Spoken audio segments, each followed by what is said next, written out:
আসসালামু আলাইকুম আপু, আমার নাম দিঘি। ওয়ালাইকুম আসসালাম। ঘটনাটি ঘটেছে আমার মামার সাথে।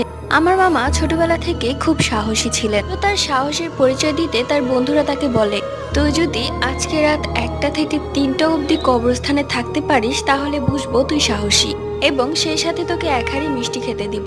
আমার মামার আবার মিষ্টি খুব পছন্দ, তাই আমার মামা এক পায়ে রাজি হয়ে গেলেন। রাত 1টা বাজে। 3 বন্ধু অপেক্ষা করছে মামার জন্য। অবশেষে মামা চলে আসে এবং 3 বন্ধু বলে, আমরা এখানে থাকবো 3টা পর্যন্ত। তুই কবরস্থানে গিয়ে 3টা পর্যন্ত থেকে এখানে আসবি, তাহলে মিষ্টি খেতে পারবি আর আমরাও বুঝবো তুই খুব সাহসী। এরপর মামা কবরস্থানে চলে যায়। 2টা বেজে গেছে, এখনো কোনো কিছু হয়নি। এটার দিকে মামাকে কে যেন জোরে একটা থাপ্পড় মারে, অদৃশ্য কেউ। মামা পুরো স্তব্ধ হয়ে গেছে। অনেকক্ষণ হয়ে গেছে, মামা আসছে না দেখে তার বন্ধুরা কবরস্থানে এসে দেখে মামা অজ্ঞান হয়ে পড়ে আছে।